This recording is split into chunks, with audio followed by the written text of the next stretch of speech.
सगळी तरुण पिढी ड्रग्सच्या आहारी। राज्यातून दरवर्षी 4,500 मुलं बेपत्ता होतात। मुलांची हमी नसणारं हे कसलं राज्य? राज ठाकरेंचा सरकारवर संताप।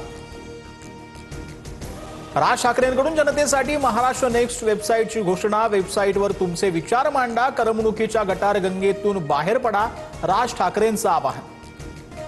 एलपीजीचं पॅनिक बुकिंग करू नका, केंद्र सरकारचं नागरिकांना आवाहन। तर भारत 90% एलपीजी आणि 47% एलएनजी कतारमधून आयात करतो, केंद्राची माहिती। भोंदूबाबा अशोक खरात प्रकरणामध्ये एसआयटी चौकशीला वेग। तेजस्विनी सातपुते यांच्याकडून खरातची कसून चौकशी, नवे खुलासे होण्याची शक्यता।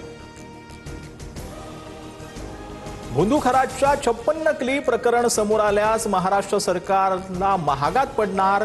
संजय राऊतांच्या वक्तव्यानं खळबळ, तर राऊतांनी आधी स्वतःच्या पाटकर फाईलकडे पाहावं, बन यांचं प्रत्युत्तर। मुख्यमंत्री उपमुख्यमंत्र्यांनी तात्काळ चाकणकरांना पदमुक्त करावं, रुपाली पाटील यांची मागणी। तर खरात प्रकरणामध्ये चाकणकरांचा दोष नाही, मंत्री दत्तात्रय भरणेंकडून पाठराखण। गुढीपाडव्याच्या मुहूर्तावर जळगावच्या सराफा बाजारात सोनं चांदीच्या दरात घसरण। सोन्याच्या दरात 4,000ची घसरण, तर चांदी प्रति किलो 13,000नी स्वस्त। जीएसटी सह सोनं 1,57,000।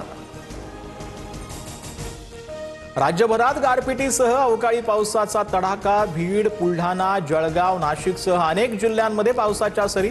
गारपिटीनं शेतीचं मोठं नुकसान, बळीराजा हवालदिल।